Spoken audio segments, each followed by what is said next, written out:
뉴욕이 지금 난리가 났습니다.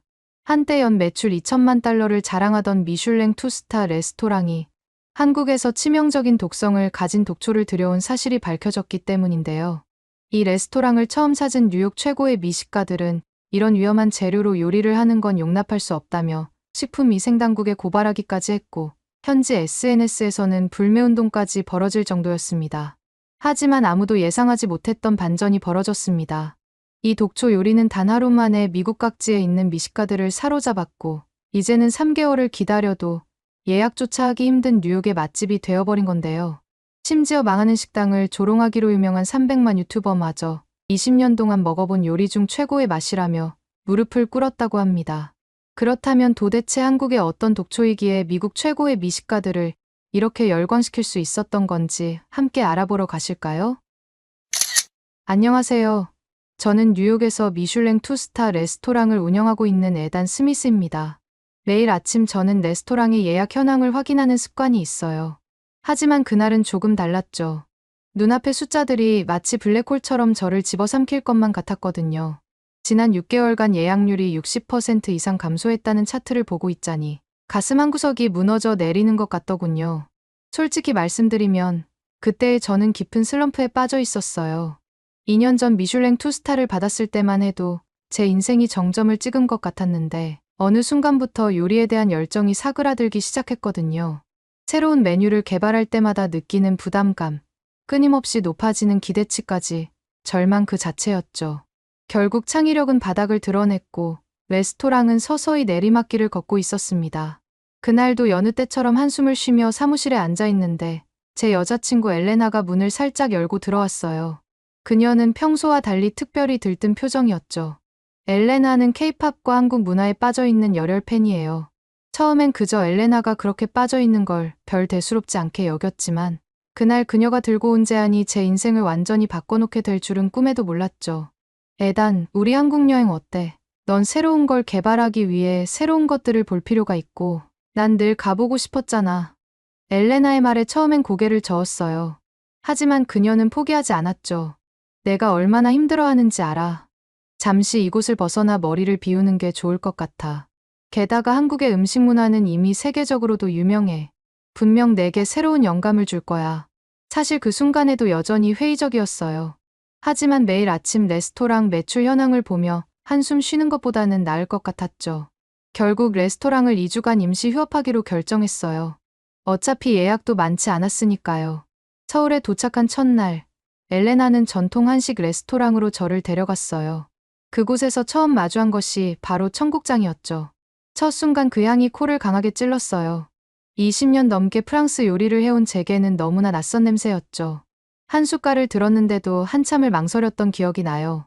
하지만 엘레나의 끈질긴 권유로 결국 한 입을 먹게 됐는데 그 순간 완전히 충격에 빠졌어요. 코를 찔렀던 그 강렬한 향이 입안에서는 깊은 감칠맛으로 변하는 거예요. 마치 오래된 프랑스 치즈처럼 깊이 있는 풍미가 혀끝을 감쌌죠. 놀라움을 감출 수가 없었어요. 이런 맛은 처음이었거든요. 정신을 차려보니 그릇이 비어있더군요. 발효 음식이 가진 이런 매력은 저에게 완전히 새로웠어요. 처음에 강렬한 인상이 오히려 뒤에 나올 깊은 맛을 위한 배경이었다는 걸 깨달았죠. 그때 처음으로 내가 한국에서 요리의 새로운 세계를 발견할 수도 있겠구나 하는 희망이 생겼어요. 다음 날 아침, 갑자기 엘레나가 짐 챙겨 우리 어디 좀 가봐야 해라고 하더군요. 미리 계획해둔 게 있다면서 저를 차에 태웠어요. 처음에는 서울 시내인 줄 알았는데 차가 계속 달리다 보니 고층 빌딩들이 점점 멀어지고 울창한 산들이 눈앞에 나타나기 시작했어요. 도대체 어디로 가는 거야? 제가 물었지만 엘레나는 그저 미소만 지을 뿐이었죠. 구불구불한 산길을 한참 올라가다 보니 어느새 차가 멈췄어요. 눈앞에는 고즈넉한 절이 있었죠. 여기가 어디야? 우리가 여기서 뭘 한다는 거야? 당황한 제 물음에 엘레나는 환하게 웃으며 대답했어요. 템플 스테이. 내가 미리 예약해뒀어. 처음 듣는 말이라 다시 물었죠. 그게 뭔데? 엘레나의 설명으로는 절에서 스님들의 일상을 체험하면서 마음의 평화를 찾는 프로그램이라고 하더군요. 순간 머리가 지끈거렸어요. 잠깐만. 그러니까 우리가 절에서 스님처럼 생활한다고. 사서 고생하자는 거야? 난 휴식이 필요한 거지. 수행이 필요한 게 아니라고. 바로 그때였어요. 절의 문이 열리며 한 스님이 나오셨는데 놀랍게도 유창한 영어로 저희를 반갑게 맞아주시는 거예요. 온화한 미소를 띤 스님의 모습에 왠지 모르게 마음이 편안해졌어요. 그렇게 저는 엘레나와 함께 얼떨결에 템플스테이의 첫걸음을 내딛게 됐죠. 그렇게 여러 일정을 마친 후 식사 시간이 되었는데 저는 충격을 받을 수밖에 없었습니다. 반찬들을 살펴보던 중 갑자기 갈색빛을 띤 나물이라고 하는 반찬이 눈에 들어왔거든요. 그걸 보고 저도 모르게 소리를 질렀고 순간 식당 안에 고요함이 깨지면서 모든 시선이 저를 향하더군요. 사실 그때 제가 소리를 지를 수밖에 없었던 이유가 있었습니다. 어렸을 때 할아버지 서재의 독초 도감에서 봤던 그 식물과 똑같아 보였거든요. 20년이 넘는 요리 경력 동안 한 번도 보지 못한 식재료였는데 손이 부들부들 떨리기 시작했죠. 게다가 주변을 둘러보니 모두들 그 반찬을 너무나 자연스럽게 드시고 계신 거 아니겠어요? 독초를 이렇게 당연히 먹다니. 이건 정말 위험한 상황 아닌가? 그때였어요. 제 맞은편에 앉아 계시던 스님이 저를 빤히 쳐다보시더니 살짝 미소를 지으며 잠깐 나와보시죠라고 말씀하시는 거예요. 그 순간 심장이 쿵 하고 내려앉았어요. 혹시 내가 소리를 질러서 크게 혼나는 건 아닐까?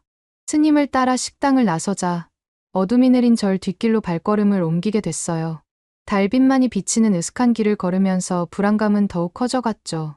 이렇게 으슥한 곳으로 날 데려가서 대체 무슨 일을 하려는 거지? 걸음을 멈추려는 찰나 스님이 어떤 건물의 문을 여셨어요. 그 순간 밝은 불빛이 쏟아져 나왔고 눈앞에 펼쳐진 것은 깔끔하게 정돈된 사찰 주방이었어요. 요리를 담당하시는 다른 스님이 따뜻한 미소를 지으며 서 계셨죠. 저를 이끌어준 스님이 요리를 담당하시던 스님께 무언가 설명을 하더니 요리 과정을 직접 보여주겠다고 하시더군요.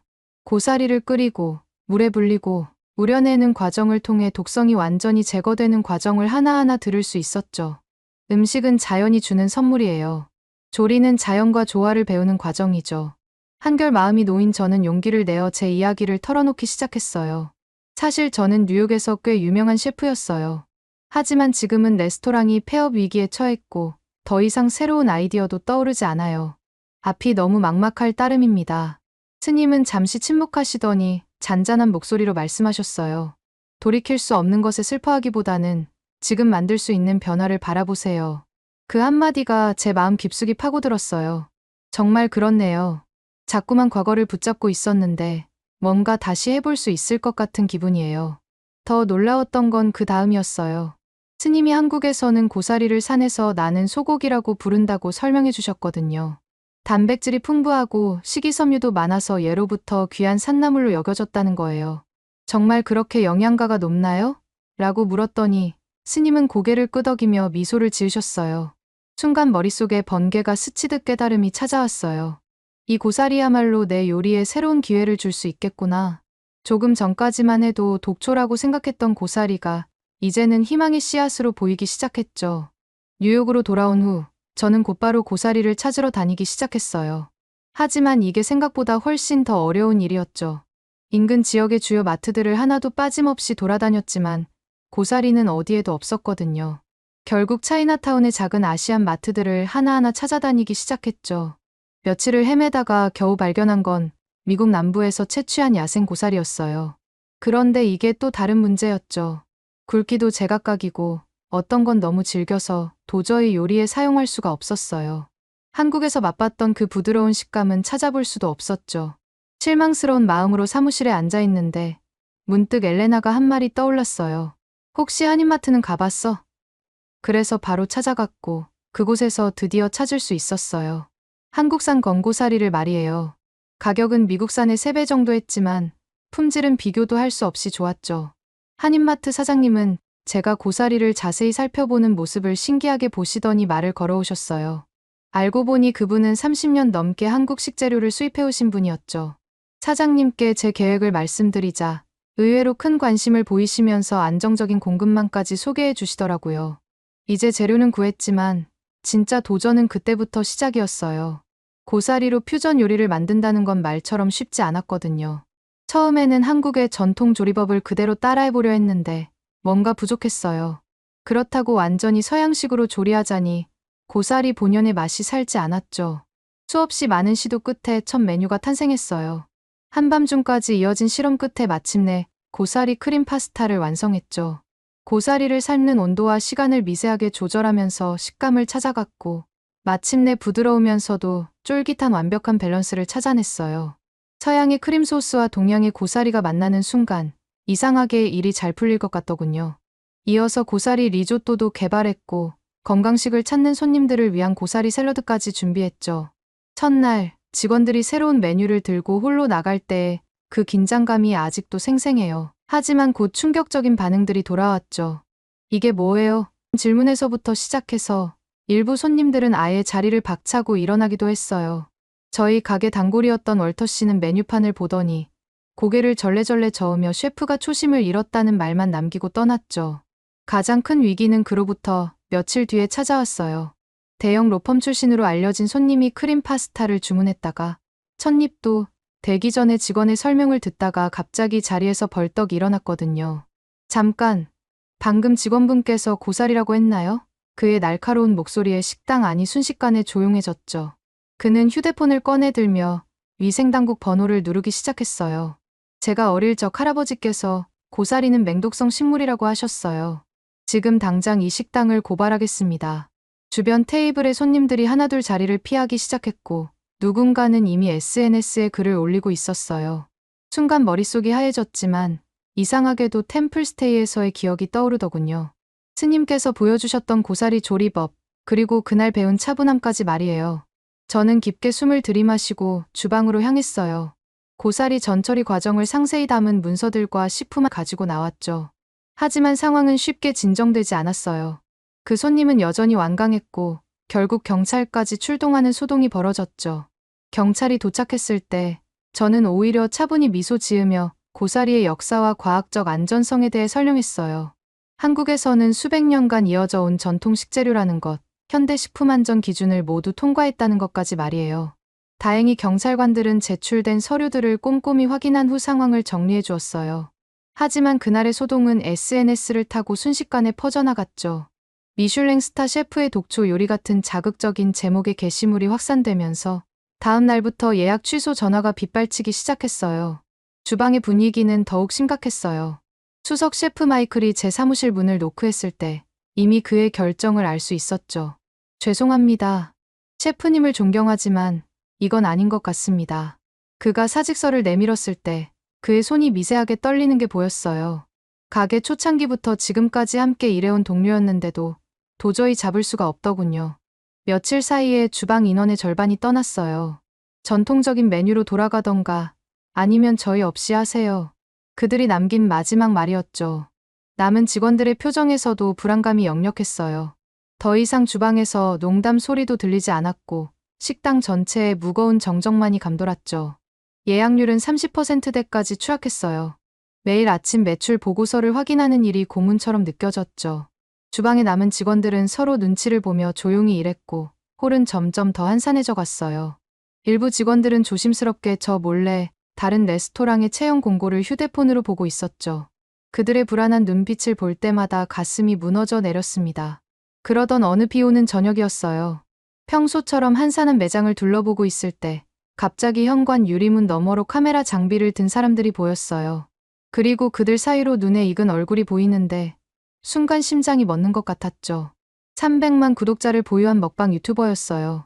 망해가는 레스토랑을 찾아다니며 조롱하는 영상으로 악명 높은 그 사람이 저희 가게에 찾아온 거죠. 스태프들이 삼각대를 설치하고 조명을 세팅하는 동안 저는 주방으로 돌아가 깊게 숨을 고르며 손을 씻었어요. 손끝이 미세하게 떨리는 걸 느낄 수 있었죠. 주방 직원들의 표정에서도 긴장감이 역력했어요. 저희 모두 알고 있었으니까요. 이 방송이 저희 레스토랑의 마지막 날이 될 수도 있다는 걸 말이에요. 홀로 나가보니 이미 라이브 방송이 시작된 후였어요. 그의 카메라는 빈 테이블들을 천천히 훑어가고 있었고 실시간 채팅창에는 악의적인 댓글들이 폭포수처럼 쏟아지고 있었죠. 채팅창에 올라오는 댓글 하나하나가 날카로운 칼날처럼 가슴을 파고들었어요. 메뉴판을 넘기던 유튜버의 손가락이 고사리라는 글자에서 멈췄을 때 마치 시간이 멈춘 것 같더군요. 그의 입꼬리가 비웃듯 올라가는 것이 보였어요. 실시간 채팅창은 더욱 시끄러워졌고 시청자 수는 계속해서 치솟는 게 보였죠. 첫 번째로 고사리 크림 파스타가 나왔을 때 그 유튜버는 의도적으로 과장된 표정을 지으며 포크를 집어들더군요. 하지만 첫 입을 먹는 순간 그의 눈빛이 미세하게 흔들렸어요. 쫄깃한 식감에 놀란 듯 그는 포크로 고사리를 집어들어 자세히 들여다봤어요. 그의 표정이 순간순간 변하는 게 보였죠. 의심, 놀라움, 그리고 점차 흥미로 바뀌어가는 것까지 말이에요. 카메라를 향해 고사리를 보여주던 그의 손이 미세하게 떨리고 있었습니다. 실시간 채팅의 톤이 조금씩 달라지기 시작했어요. 표정이 왜 저래요? 뭔가 반전이 있나? 뭔가 분위기가 이상한데요? 혹시 진짜 맛있는 거 아니에요? 시청자들도 그의 달라진 반응을 감지한 것 같았죠. 고사리 리조또까지 나왔을 때는 이미 유튜버의 태도가 완전히 바뀌어 있었어요. 진지한 표정으로 음식을 음미하더니 갑자기 셰프를 찾기 시작했죠. 셰프님, 잠깐 나와주시겠어요? 그 순간 제 심장은 다시 한번 멎는 것 같았어요. 하지만 이번에는 다른 의미에서였죠. 이거 정말 대단하네요. 그의 목소리에서 진심이 느껴졌어요. 고기 없이 어떻게 이런 식감과 풍미를 만들어내셨어요? 제가 지금까지 200개가 넘는 레스토랑을 다녀봤지만 이런 경험은 처음이에요. 채팅창이 보이길래 봤더니 순식간에 긍정적인 반응으로 가득 찼고 시청자 수는 몇만 명을 훌쩍 넘어섰더라고요. 방송은 예상과 전혀 다른 방향으로 흘러갔어요. 그는 진심 어린 사과와 함께 제 이야기를 듣고 싶다고 했죠. 템플스테이에서의 경험, 고사리와의 첫 만남, 그리고 그 과정에서 깨달은 한국 음식의 철학까지 자연스럽게 대화가 이어졌어요. 방송이 끝나고 그날 밤 저희 레스토랑은 달라지기 시작했어요. 전화벨이 쉴 새 없이 울렸고 예약 문의가 폭주했죠. SNS에서는 저희 가게와 연관된 해시태그가 순식간에 퍼져나갔어요. 하지만 가장 놀라운 변화는 따로 있었죠. 채식주의자 커뮤니티에서 저희 레스토랑이 화제가 되기 시작한 거예요. 드디어 찾았다. 고기 없이도 이런 깊은 맛이. 같은 후기들이 잇따랐어요. 그동안 선택지가 제한적이었던 채식주의자들이 물밀듯이 찾아오기 시작했죠. 한 유명 비건 인플루언서는 자신의 팔로워 50만 명에게 뉴욕 최고의 비건 프렌치 퓨전이라고 소개했어요. 그녀가 고사리 리조또를 먹으며 눈물을 글썽이는 영상이 엄청나게 화제됐죠. 3년 만에 처음 느껴보는 리조또의 진정한 맛이라는 그녀의 말이 많은 이들의 마음을 움직인 것 같아요. 연예계에서도 반응이 왔어요. 브로드웨이 배우들이 공연 후에 들르기 시작했고 몇몇 할리우드 스타들의 트레이너가 연락을 해왔죠. 고단백 저칼로리의 완벽한 조화라고 들었습니다. 촬영 중인 배우들 식단에 추천하고 싶은데요. 주방도 새로운 도전에 직면했어요. 갑자기 늘어난 주문을 감당하기 위해 고사리 전처리 시스템을 완전히 새로 구축해야 했죠. 한인마트 사장님과는 매일같이 통화를 했고 결국 한국의 고사리 농가와 직거래 계약까지 맺게 됐어요. 이제 뉴욕에서 제일 큰 고사리 거래처가 되시겠네요 라며 사장님이 웃으시더군요. 그러던 어느 날 아침이었어요. 평소처럼 리뷰들을 확인하는데 유독 눈에 들어오는 글이 있었어요. 사장님께 꼭 하고 싶은 말이 있습니다로 시작하는 긴 리뷰였죠. 별점도 없이 올라온 그 글을 보는 순간 가슴이 두근거리는 걸 느꼈습니다. 리뷰는 7살 딸아이와 함께 방문했던 손님의 이야기였어요. 7살 딸아이와 함께 오는 손님이라는 문장을 보자마자 저는 매주 2번씩 항상 조용한 구석자리에 위치한 같은 자리에 앉아있던 가족이 생각났습니다. 야위어 보이던 아이 때문에 인상 깊었던 손님이었거든요. 그 손님을 생각하니 리뷰를 읽어내려가는 동안 제 손이 점점 떨리기 시작했어요. 알고 보니 그 아이는 심방 중격 결손증을 앓고 있었다고 하더군요. 선천성 심장병 때문에 고기는 물론이고 기름진 음식을 전혀 먹을 수 없었다고 했어요. 단백질 부족으로 또래보다 키도 작고 쉽게 지쳐했다는데 처음 저희 레스토랑에서 처음으로 식사를 완전히 비웠다고 하더라고요. 아이가 싹싹 비운 빈 그릇을 보면서 집에서 얼마나 울었는지 모르겠다고 너무 감사하다고 작성되어 있었어요. 그 뒤로는 매주 최소 2번씩은 방문하고 있다고 했어요. 리뷰를 읽으면서 가장 인상적이었던 건 그 아이의 주치의가 했다는 말이었어요. 진료 때 우연히 고사리 이야기가 나왔는데 의사가 자리에서 벌떡 일어났대요. 잠깐만요. 고사리라고요? 그러더니 컴퓨터로 연구 자료들을 찾아 보여주기 시작했다네요. 의사는 갑자기 흥분된 목소리로 설명했다더군요.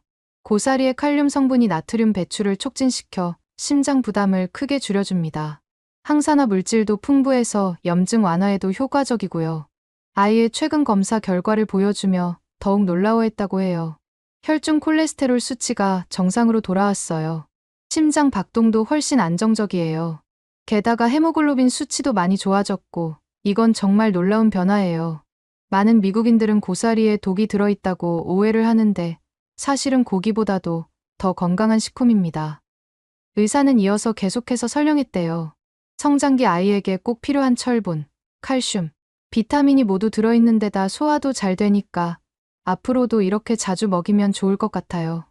3개월 만에 2cm나 키가 자랐다는 게 그냥 우연이 아닌 것 같네요. 리뷰는 계속 이어졌어요. 아이의 얼굴에 생기가 돌고 체력도 눈에 띄게 좋아졌대요. 체육 시간에도 참여할 수 있게 됐고 급식도 잘 먹어서 너무 행복하다고 말이에요. 그동안 그 아이가 얼마나 많은 것들을 포기해야 했을지 생각만 해도 마음이 무거워지더군요. 그 리뷰를 읽은 후 생각이 정말 많아졌습니다. 지금까지는 고사리를 그저 새로운 식재료 혹은 레스토랑을 살리기 위한 도구로만 생각했던 것 같다는 생각이 들더군요. 하지만 누군가에게는 이것이 삶에 큰 변화를 가져다주는 희망이 될 수 있다는 것이라고 생각하니 템플스테이에서 스님이 말씀하신 음식은 생명을 살리는 것이라는 말씀이 그제야 진정으로 이해됐죠. 그래서 저는 고민 끝에 결심했습니다. 그 가족에게 저희 레스토랑에서 1년 동안 무료로 식사를 할 수 있는 쿠폰을 주기로 말이에요. 그리고 다음 날부터는 메뉴 개발에 더욱 몰두했어요. 고사리의 영양학적 가치를 최대한 살리면서도 맛있게 먹을 수 있는 방법을 연구했죠. 미슐랭 스타를 위한 요리가 아닌 누군가의 건강과 행복을 위한 요리의 차이가 이렇게 클 줄은 몰랐어요. 한 달 뒤 뜻밖의 소식이 들려왔어요. 뉴욕타임스의 음식 칼럼에서 저희 레스토랑을 다루고 싶다고 연락이 온 거예요. 건강식계의 새로운 패러다임이라는 주제로요. 칼럼니스트는 특히 고사리 요리가 가진 영양학적 가치와 맛의 조화에 주목했더군요. 그러던 중 놀라운 일이 있었어요. 처음에 떠났던 직원들이 하나둘 돌아오기 시작한 거예요. 수석 셰프였던 마이클이 먼저 찾아왔죠. 셰프님, 제가 너무 성급했던 것 같습니다. 다시 한번 기회를 주시겠습니까? 마이클의 눈빛에서 진심이 느껴졌습니다. 주방의 분위기도 완전히 달라졌어요. 이제는 매일 아침 고사리를 다듬으며 시작하는 미팅이 일과가 됐죠. 한국 식재료의 특성을 이해하고 새로운 조리법을 연구하는 과정이 우리 모두에게 새로운 도전이 됐어요. 프랑스 요리의 기본을 지키면서도 한국 식재료의 특성을 살리는 방법까지 그 균형을 찾아가는 과정이 즐거웠죠. 레스토랑 자체에도 작은 변화들이 생겼는데요. 메뉴판 한쪽에 건강 정보를 추가했고 매주 수요일에는 심장병 환자들을 위한 특별 코스도 준비하기 시작했죠. 예약할 때 건강 상태를 미리 체크하고 그에 맞는 맞춤형 코스를 제안하는 시스템도 도입 예정이랍니다. 며칠 전에는 그 아이가 다시 찾아왔어요. 이번에는 가족뿐만 아니라 친구들까지도 함께였죠. 생일 파티를 위해 레스토랑을 찾아줬다고 해요. 해맑게 웃는 아이들의 모습을 보면서 문득 깨달았어요. 요리의 진정한 가치는 어쩌면 음식을 통해 누군가의 삶에 의미 있는 변화를 만들어내는 것에 있다는 사실 말이에요. 그것이야말로 제가 요리를 시작했던 진짜 이유가 아니었을까요? 혹시 한국에 계신 분들 중에 고사리로 또 다른 요리를 해 드시는 분들도 계실까요? 알려주시면 참고해서 또 메뉴를 개발해 보겠습니다. 오늘의 사연은 어떠셨나요? 오늘의 사연이 마음에 드셨다면 좋아요만 한번 눌러주세요. 1초밖에 안 걸리지만 좋아요를 한번 눌러주시면 더 좋은 사연을 소개해드리는데 큰 힘이 된답니다. 긴 영상 시청해주셔서 감사합니다. 오늘도 행복한 하루 보내세요.